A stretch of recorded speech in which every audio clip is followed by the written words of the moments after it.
সরকার যে নাটকটা করলো নাটকের স্ক্রিপ্টটা খুব কাঁচা হয়ে গেছে, নাটকের স্ক্রিপ্টটা।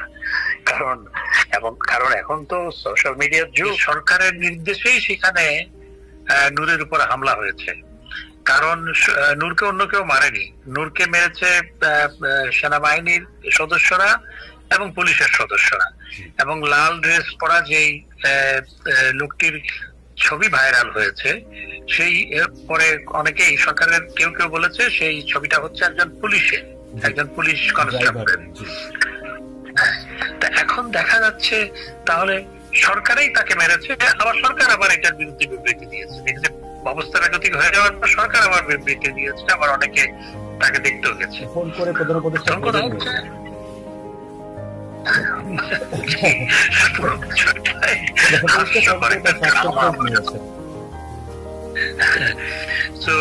আমার কাছে পুরো বিষয়টা হাস্যকর এবং ড্রামা মনে হচ্ছে। আর তবে আমি কোন রাজনীতিবিদের উপরে এই ধরনের হামলা আমি সমর্থন করতে পারি না, আমি সমর্থন করি না। নূরের উপরও যেভাবে নূরকে মারা হয়েছে সেটি কখনো সমর্থনযোগ্য নয়। তবে আমার প্রশ্ন হচ্ছে, শুধু নূরকে কেন, আজকে রাজনীতিবিদদের উপর যেভাবে হামলা হচ্ছে, আদালতে নিয়ে গিয়ে যেভাবে তাদেরকে হাতকড়া পরানো হচ্ছে, শুধু হাতকড়া পরানো নয়, পিছনে বেঁধে রাখা হচ্ছে সাবেক মন্ত্রী, রাজনীতিবিদ, 75 বছর বয়স্ক রাজনীতিবিদদের। এগুলো বাংলাদেশের ইতিহাসে কখনো হয়নি। ব্রিটিশ ভারতও এরকম করা হয়নি। ব্রিটিশ ভারতও রাজনীতিবিদদের যখন গ্রেফতার করা হয়েছে তখন করা হয়েছে। পাকিস্তান আমলে যখন আমরা পরাধীন ছিলাম তখন করা হয়নি। ব্রিটিশ আমলে আমরা পরাধীন ছিলাম তখন করা হয়নি। পাকিস্তান আমলে করা হয়নি। আজকের বাংলাদেশে এটি করা হচ্ছে। একটি জঘন্য উদাহরণ সরকার তৈরি করছে, এবং এই জঘন্য উদাহরণ ভবিষ্যতে কাদের উপর বর্তায় এই উদাহরণকে অনুসরণ করে, কারণ কোন সরকারই তো শেষ সরকার নয়, এবং সুতরাং ভবিষ্যতে অন্য সরকার আসবে। অন্য সরকার এসে যদি একই পন্থা অনুসরণ করে যে অন্যদের উপর, তাহলে কি হবে, বা আরো কঠিন কিছু অনুসরণ করে তাহলে কি হবে, সেটি আমার প্রশ্ন। এটিগুলো জঘন্য উদাহরণ তৈরি করা হচ্ছে। নূর কেন, যে কোনো রাজনীতিবিদের উপরেই এই ধরনের হামলা, তাকে মার দেওয়া, সেটি আমি সমর্থন করি না। এবং সেখানে নূরকে মারার কি খুব একটা প্রয়োজন ছিল, সেটি একটি বড় প্রশ্ন। হ্যাঁ, সেখানে যদি তারা আক্রমণ করতেও গিয়ে থাকে, হ্যাঁ, তাহলে তাদেরকে সরিয়ে দেওয়াটাই যথাযথ ছিল। সুতরাং বা নূরকে যদি মনে করতো যে নূর সেখানে নেতৃত্ব দিচ্ছে, নূরকে তারা দরকার হলে হেফাজতে নিয়ে যেতে পারতো, কিন্তু এইভাবে মার দেওয়ার প্রয়োজন ছিল বলে তো আমি মনে করি এটি করা সমীচীন হয়নি। আমি কোন রাজনীতিবিদের উপরেই এই ধরনের হামলা বা যা হচ্ছে এখন দেশের রাজনীতিবিদদের উপর, এটি কখনো আমি সমর্থন করতে পারি না।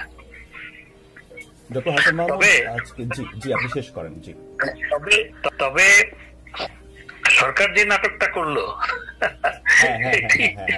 নাটকের স্ক্রিপ্টটা খুব কাঁচা হয়ে গেছে, নাটকের স্ক্রিপ্টটা। কারণ এখন তো সোশ্যাল মিডিয়ার যুগ। আজকে আমাদেরকে সময় দিয়েছেন বাংলাদেশ আওয়ামী লীগের যুগ্ম সাধারণ সম্পাদক এবং একাধিকবারের সাবেক মন্ত্রী ডক্টর হাসান মাহমুদ। আপনাকে স্বাগত জানাচ্ছি আমাদের অনুষ্ঠানে। জি, আসসালামু আলাইকুম। আপনাকেও ধন্যবাদ।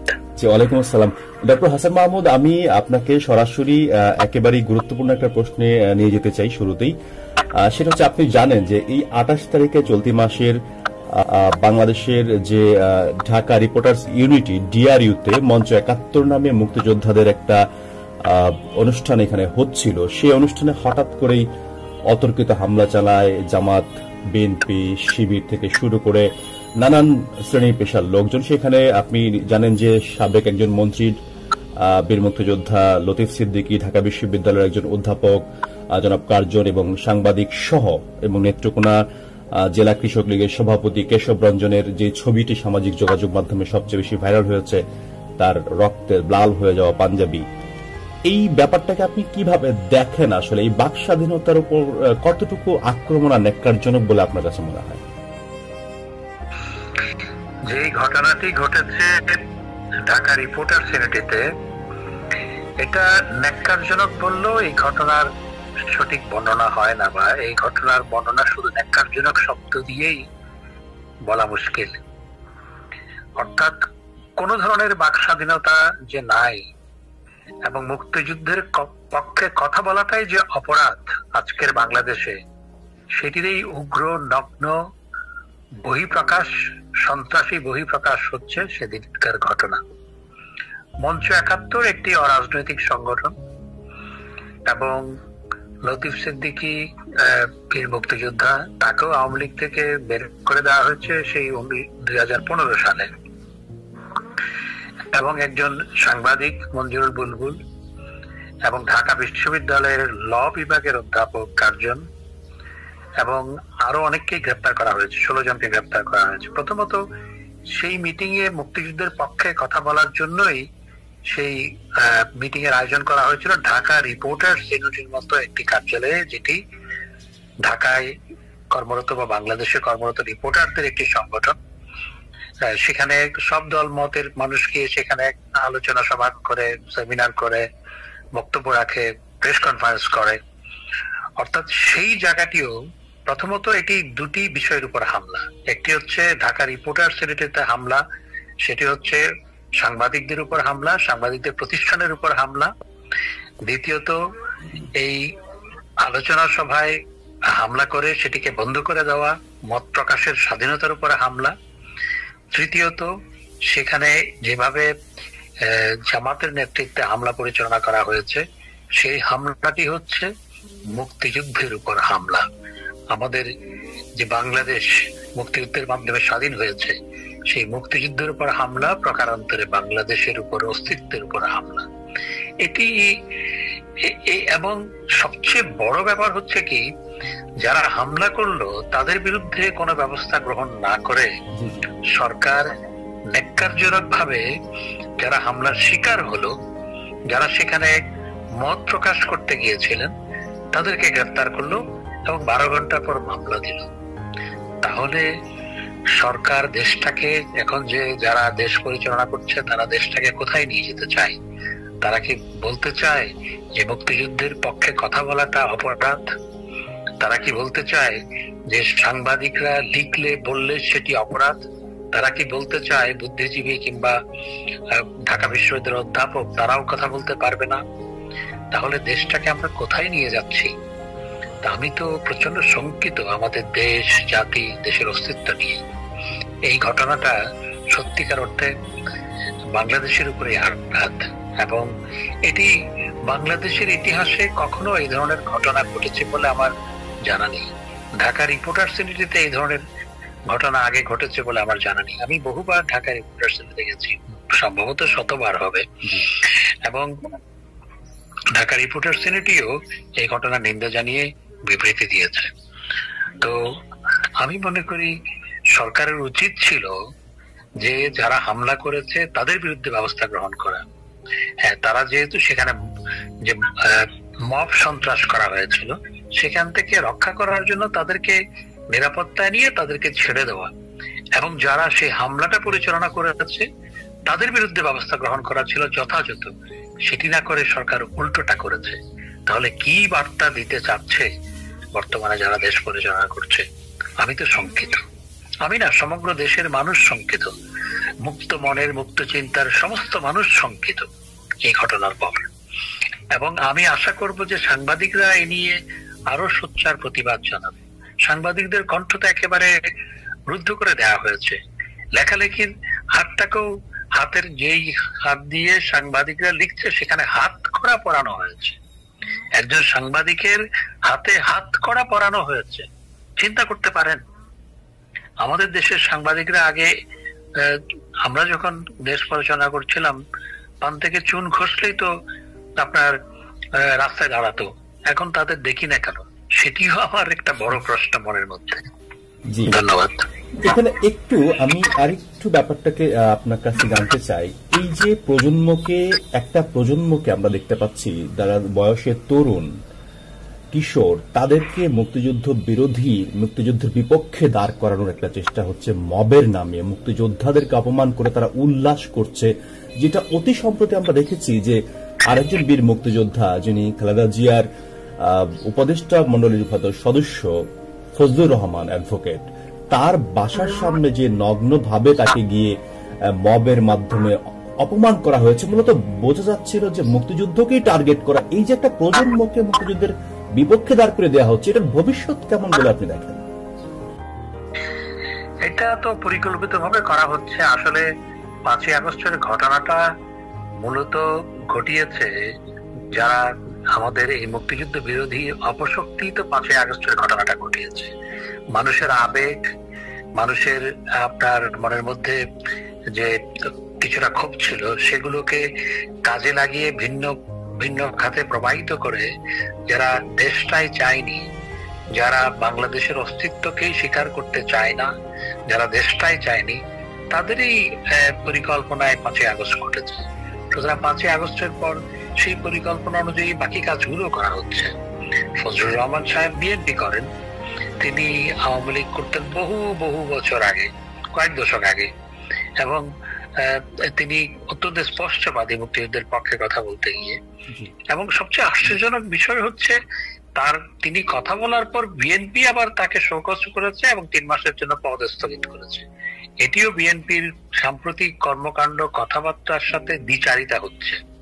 এই কাজটা করার প্রেক্ষিতে বিএনপি তাকে শোকজের মধ্যে সীমাবদ্ধ থাকলে ঠিক ছিল, কিন্তু এরপরে যখন তার পদ স্থগিত করা হলো, তখন বোঝা গেল যে এই ধরনের মব সন্ত্রাস, অর্থাৎ এই ধরনের কথা বলা বিএনপিও কি সমর্থন করছে না, সেটি একটি বড় প্রশ্ন। আমার মনে হয় এখানে বিএনপি একটি বড় ভুল করেছে, সেটি আমার অভিমত। জি, ধন্যবাদ। জি, এই যে গত 2 দিন ধরে বাংলাদেশে যেটা হচ্ছে, গত রাতে এবং তার আগের রাতে ডাকসুর যে সাবেক ভিপি নুরুল হক নূর, তার উপরে আক্রমণ হয়েছে। তিনি হসপিটালে ভর্তি হয়েছেন, গুরুতর আহত হয়েছেন তিনি। কিন্তু অভিযোগ করা হয়েছে যে তারা জাতীয় পার্টির অফিসে আক্রমণ করতে গিয়েছিল এবং তারা বলছে যে জাতীয় পার্টি হচ্ছে স্বৈরাচারের দোসর, এই জন্য জাতীয় পার্টিকে বহিষ্কার করতে হবে, কারণ জাতীয় পার্টি আওয়ামী লীগকে এতদিন স্বৈরাচার হতে সহযোগিতা করেছে। এই ধরনের শব্দগুলো তারা ব্যবহার করছে। এর মধ্যে জাতীয় পার্টির বর্তমান চেয়ারম্যান জিএম কাদের বলেছেন যে যদি আমি আওয়ামী লীগের সঙ্গে শুধু রাজনৈতিক সম্পর্ক রাখার কারণে আমার বহিষ্কার হতে হয়, তাহলে যে হাসনাত, যে সার্জিস ছাত্রলীগের নেতা ছিল, এবং এখন তারা দিব্যি ঘুরে বেড়াচ্ছে, দেশে কর্তৃত্ব করছে, তাদেরকে কেন বহিষ্কার করা হচ্ছে না? এই প্রশ্নটা আমার কাছে যৌক্তিক মনে হচ্ছে। এই সামগ্রিক বিষয়ে আপনার মন্তব্য জানতে চাই। প্রথমত, আমি সামাজিক যোগাযোগ মাধ্যমে স্বরাষ্ট্র উপদেষ্টার একটা অডিও ক্লিপের যেটি ভাইরাল হয়েছে সেটি দেখেছি। সেখানে দেখা যাচ্ছে স্বরাষ্ট্র উপদেষ্টা নির্দেশ দিচ্ছেন যে নূরের সংগঠন গণ অধিকার পরিষদ, তারা জাতীয় পার্টির অফিসে হামলা করতে পারে, সেই জন্য সে হামলা ঠেকাতে হবে। এবং যখন পুলিশ অফিসার এটার সাথে বলছিলেন যে এতে দেশে একটা বিশৃঙ্খলা তৈরি হতে পারে, তখন তিনি ধমক দিয়ে বলেছেন যে যা বলছি তার শোনা, প্রধান উপদেষ্টার নির্দেশ আছে। এবং সেখানে তিনিও বলছেন যে নূরকে যদি পাও হাড়গোড় ভেঙে দাও। প্রথম কথা হচ্ছে, এতেই বোঝা যায় যে সরকারের নির্দেশেই সেখানে নূরের উপর হামলা হয়েছে, কারণ নূরকে অন্য কেউ মারেনি। নূরকে মেরেছে সেনাবাহিনীর সদস্যরা এবং পুলিশের সদস্যরা। এবং লাল ড্রেস পরা যেই লোকটির ছবি ভাইরাল হয়েছে, সেই পরে অনেকেই সরকারের কেউ কেউ বলেছে সেই ছবিটা হচ্ছে একজন পুলিশ কনস্টেবলের। এখন দেখা যাচ্ছে তাহলে সরকারই তাকে মেরেছে, আবার সরকার আবার এটার বিরুদ্ধে বিবৃতি দিয়েছে। দেখেছে অবস্থা বেগতিক হয়ে যাওয়ার পর সরকার আবার বিবৃতি দিয়েছে, আবার অনেকে তাকে দেখতেও গেছে। ফোন করে প্রধান উপদেষ্টা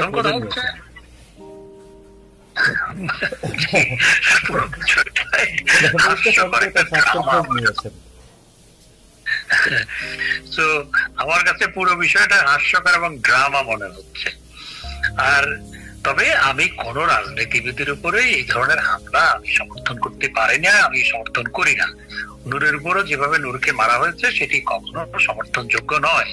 তবে আমার প্রশ্ন হচ্ছে, শুধু নূরকে কেন, আজকে রাজনীতিবিদদের উপর যেভাবে হামলা হচ্ছে, আদালতে নিয়ে গিয়ে যেভাবে তাদেরকে হাতকড়া পরানো হচ্ছে, শুধু হাতকড়া পরানো নয়, পিছনে বেঁধে রাখা হচ্ছে সাবেক মন্ত্রী, রাজনীতিবিদ, 75 বছর বয়স্ক রাজনীতিবিদদের।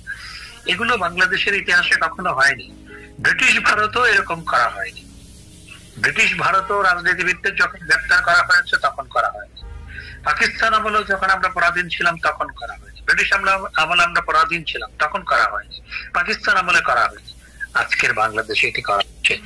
একটি জঘন্য উদাহরণ সরকার তৈরি করছে এবং এই জঘন্য উদাহরণ ভবিষ্যতে কাদের উপর বর্তায় এই উদাহরণকে অনুসরণ করে, কারণ কোন সরকারই তো শেষ সরকার নয়, এবং সুতরাং ভবিষ্যতে অন্য সরকার আসবে, অন্য সরকার এসে যদি একই পন্থা অনুসরণ করে যে অন্যদের উপর, তাহলে কি হবে, বা আরো কঠিন কিছু অনুসরণ করে তাহলে কি হবে, সেটি আমার প্রশ্ন। এটিগুলো জঘন্য উদাহরণ তৈরি করা হচ্ছে।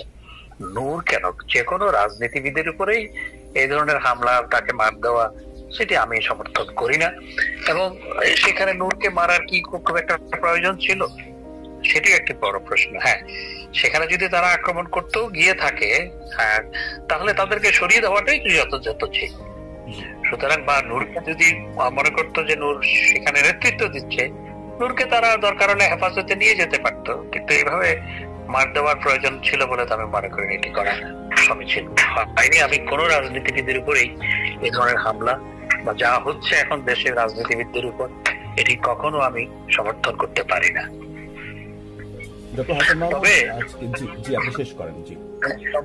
তবে সরকার যে নাটকটা করলো, নাটকের স্ক্রিপ্টটা খুব কাঁচা হয়ে গেছে, নাটকের স্ক্রিপ্টটা। কারণ এখন তো সোশ্যাল মিডিয়ার যুগ, কে কোথায় কি বলছে, সরকারেরই কোন সংস্থা স্বরাষ্ট্র উপদেষ্টার আপনার কথোপকথন ট্যাপ করেছে এবং সরকারের সেই সংস্থায় কিন্তু সেটি সামাজিক যোগাযোগ মাধ্যমে দিয়ে দিয়েছে। যখন সরকারের সেই সমস্ত প্রতিষ্ঠানকে দোষারোপ করা হচ্ছে তখন তারা সেটি দিয়ে দিয়েছে, এখন সেটি আবার সামাজিক যোগাযোগ মাধ্যমে দেখা যাচ্ছে না, তাহলে এটি সরকারেই আবার স্টপ করিয়েছে, যে সংস্থা এটি দিয়েছিল তারা সরিয়েছে। হ্যাঁ, যদিও এটা অনেকের কাছে রেকর্ডটা রয়ে গেছে, কিন্তু তারা সরিয়েছে। তার মানে এটা সরকারের নির্দেশে এই ঘটনা ঘটেছে। এবং আজকে জাতীয় পার্টির চেয়ারম্যান জনাব জিএম কাদের সাহেব যে কথাটি বলেছেন সেটি খুবই চমৎকার কথা বলেছেন, যে হাসনাত এবং সাকদিস তারা যদি ছাত্রলীগ করে, তাদের বক্তব্য, বিবৃতি, লেখালেখি আমি তো দেখতে পাচ্ছি সামাজিক যোগাযোগ মাধ্যমে, এগুলো তো প্রতিটা মানুষ জানে এখন। তারা যদি ছাত্রলীগ করে এবং জননেত্রী শেখ হাসিনার কাছে গিয়ে তাকে মা ডেকেছে, তারপর বঙ্গবন্ধুকে নিয়ে লেখনী লিখেছে, তারা লিখেছে, বক্তৃতা করেছে, তো তারা যদি আজকে দিব্যি আপনার ক্ষমতার আপনার নিয়ন্ত্রক হয়, এবং তাহলে জাতীয় পার্টির তো কোনো দোষ নাই। আমি মনে করি জাতীয় পার্টি গণতন্ত্রের স্বার্থে আমাদের সাথে কাজ করেছে। যখন বাংলাদেশে নির্বাচন প্রতিহত করার চেষ্টা করা হয়েছে, নির্বাচন ভণ্ডুল করার চেষ্টা করা হয়েছে, অগণতান্ত্রিক শক্তিকে সুযোগ করে দেওয়ার অপচেষ্টা হয়েছে, তখন জাতীয় পার্টি বরং গণতন্ত্র রক্ষা করার জন্য সহায়তা করেছে। সুতরাং জিএম কাদের সাহেব যা বলেছেন খুবই চমৎকার বলেছেন। আজকে 31শে আগস্ট মাস জাতীয় শোকের মাস, কিন্তু আমরা দেখলাম যে এই সরকার জাতির পিতার প্রতি রাষ্ট্রীয়ভাবে তো কোনো শ্রদ্ধার ব্যবস্থা করেনি, বরং যারা ব্যক্তিগত উদ্যোগে গিয়েছিল ধানমন্ডি 32-এ, সেখানে তারা মব সৃষ্টি করেছে, সেখানে তারা কোনো কার্যক্রম পালন করতে দেয়নি। এমনকি একজন রিকশাওয়ালা যে সম্পূর্ণ অরাজনৈতিক ব্যক্তি, তাকে পর্যন্ত সেখানে ফুল দিতে দেয়নি, তাকে গ্রেফতার করে মিথ্যা হত্যা মামলা পর্যন্ত তাকে আদালতে পাঠানো হয়েছিল। তো এই ব্যাপারে আমি আপনার বক্তব্য জানতে চাই। আজকে জাতীয় শোকের মাসের শেষ দিন এবং পুরো আগস্ট মাস জুড়ে, আসলে আগস্ট মাসটাই আমাদের জন্য অত্যন্ত বেদনা দুঃখের। আগস্ট মাসে জাতির পিতা বঙ্গবন্ধুকে হত্যা করা হয়েছে, আগস্ট মাসে 21শে আগস্টের মতন ন্যাক্কারজনক ঘটনা ঘটানো হয়েছে, যেটি জননেত্রী শেখ হাসিনাকে হত্যা করার উদ্দেশ্যে 22 জন আমাদের নেতা কর্মী, 2 জন অজ্ঞাত মৃত্যুবরণ করেছে, আইবি রহমান সহ 500-র বেশি মানুষ আহত হয়েছিল 21শে আগস্ট। আমি নিজে আহত ছিলাম, বহুদিন আমি হাসপাতালে ছিলাম, এখনো 40টার উপরে স্পিরিটাল আমার শরীরে আছে। আগস্ট মাসে আপনার সারা দেশে জঙ্গি হামলা হয়েছিল, মনে আছে? 17ই আগস্ট সারা দেশে একযোগে বোমা হামলা হয়েছিল। আগস্ট মাসে আমাদের জাতীয় কবিগুরু রবীন্দ্রনাথ ঠাকুর মৃত্যুবরণ করেছেন। আগস্ট মাসে আমাদের জাতীয় কবি নজরুল ইসলাম, বিদ্রোহী কবি কাজী নজরুল ইসলাম মৃত্যুবরণ করেছেন। পুরো আগস্ট মাসটাই আমাদের জন্য শোকের মাস আসলে। কিন্তু এবার জাতির জনক বঙ্গবন্ধু শেখ মুজিবুর রহমান, যার নেতৃত্বে আমাদের এই মাতৃভূমিকে আমরা পেয়েছি, স্বাধীন বাংলাদেশ পেয়েছি, যিনি না হলে আজকে স্বাধীন বাংলাদেশ হতো না। আজকে যারা উপদেষ্টা হয়েছেন, আজকে যারা প্রধান উপদেষ্টা থেকে যারা উপদেষ্টা যারা হয়েছেন, সচিব হয়েছেন, আমরা যারা মন্ত্রী ছিলাম কিংবা হয়েছে, ভবিষ্যতে হবে, কেউ তো কিছু হতে পারতো না যদি দেশটাই স্বাধীন না হতো। সেই জাতির জনক বঙ্গবন্ধুর মৃত্যুবার্ষিকীতে সাধারণ মানুষ ফুল দিতে গেছে, তাদেরকে গ্রেপ্তার করা হয়েছে। তাহলে কি এখন ভবিষ্যতে কি ঘটা করে বাংলাদেশে পাকিস্তানের জাতীয় দিবস পালন করা হবে, নাকি পাকিস্তানের প্রতিষ্ঠাতা কায়েদে আজম মোহাম্মদ আলী জিন্নার আপনার কি বলে মৃত্যু দিবস পালন করা হবে? সেই প্রশ্নটা এসে যায়। অনেকের উদ্দেশ্য কিন্তু তাই, যদি বা মুখে বলতে পারছে না, অনেকের উদ্দেশ্য কিন্তু তাই। তো আজকে যে ঘটনাটি ঘটানো হয়েছে, সাধারণ মানুষ যাতে আপনার শোক প্রকাশ করতে না পারে, এমনকি সামাজিক যোগাযোগ মাধ্যমে যারা বঙ্গবন্ধুর প্রতি শ্রদ্ধা জানিয়েছে তাদের ছবি টাঙিয়ে জুতা পিটা করা হচ্ছে, তাদের ছবি টাঙিয়ে অশ্রদ্ধা জানানো হচ্ছে। এই যে কালচার, এগুলো যেভাবে করা হচ্ছে, এগুলো আসলে ভবিষ্যতে দেশটাকে কোথায় নিয়ে যাচ্ছে আমি আমি আমার কল্পনারও বাইরে। এবং সরকার দেখা গেছে যে শুধু শোক প্রকাশ নয়, এমনকি বনানী কবরস্থানে গিয়ে যাতে কেউ শ্রদ্ধা বা আল্লাহর কাছে দোয়া প্রার্থনা করতে না পারে, সেটার জন্য বাধা দেওয়া হয়েছে। অর্থাৎ বাংলাদেশে এখন আপনি আপনার ইচ্ছা মতো আপনার আপনার প্রিয়জনদের জন্য কিংবা যাদের জন্য আপনি দোয়া করতে চান, সেই দোয়া করার বা দোয়া পড়ার অধিকারটাও বাংলাদেশে এই মুহূর্তে নাই। এটি আজকে মাসে সরকারের বিভিন্ন কর্মকাণ্ড এবং সরকার আশ্রিত যারা মব সৃষ্টি করছে তাদের কর্মকাণ্ড সেটি প্রমাণ করছে, সেটি চোখে আঙুল দিয়ে দেখিয়ে দিচ্ছে।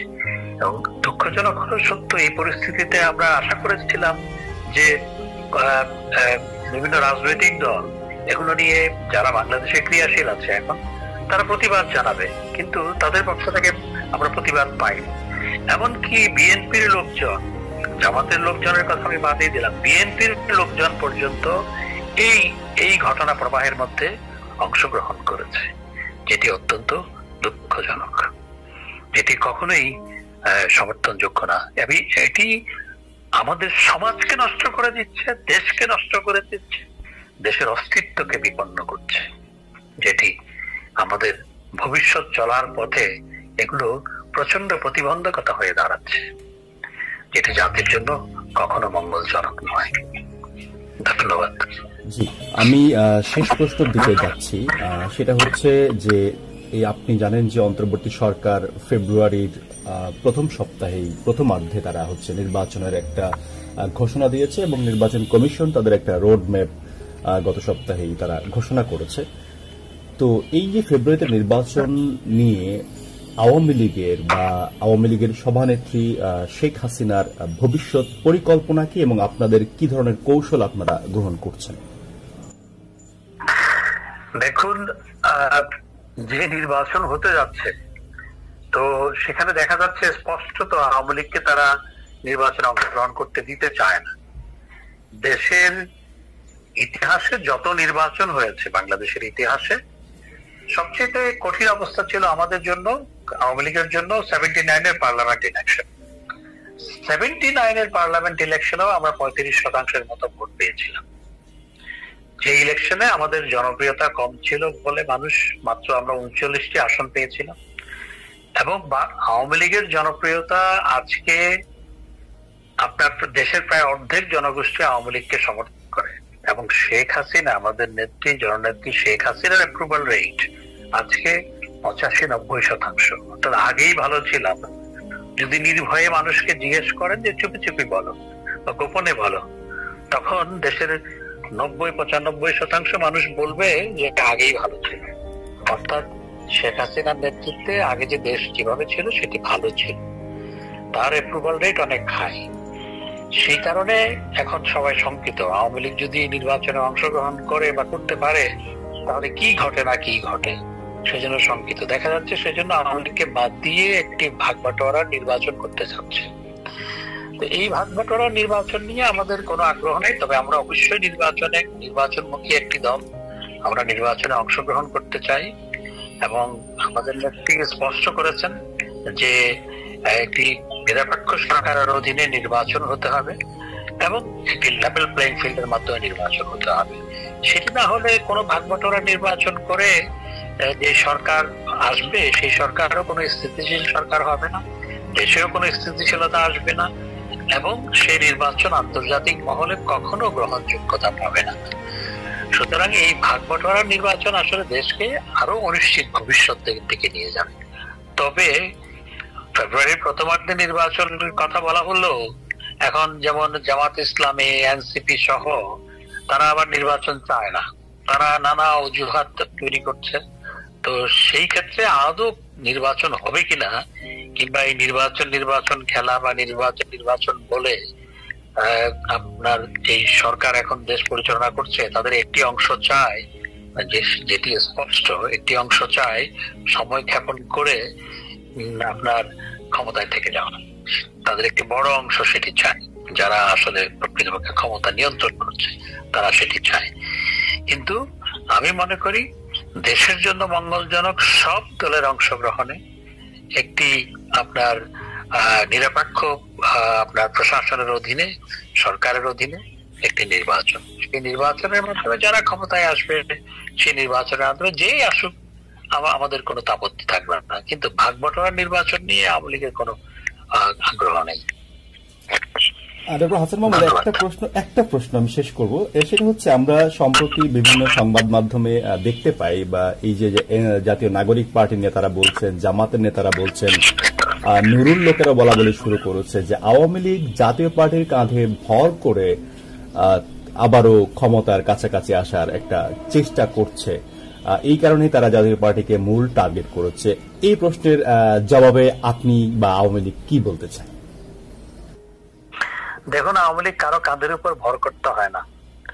আওয়ামী লীগ কখনো কারো কাঁধের উপর ভর করে নাই। আমরা কারো কাঁধের উপর ভর করে কিছু করতেছি না। আমরা যা করব নিজেদের শক্তিতে, নিজেদের সামর্থ্যে তা করা হবে। আমরা কারো কাঁধের উপর ভর করার দল নই, বরং আমাদের কাঁধের উপর অনেকেই ভর করার চেষ্টা করেছে এবং চেষ্টা হয়েছে এবং করেছে। 2006 সালে, আপনার 7 সালে যখন জরুরি অবস্থা জারি করা হলো এবং সেই জরুরি অবস্থার মধ্যে আমরা আন্দোলন করেছি, জননেত্রী শেখ হাসিনাকে যখন গ্রেপ্তার করা হলো তখন বিএনপি আমাদের সাথে যুগপৎ আন্দোলন করেছে।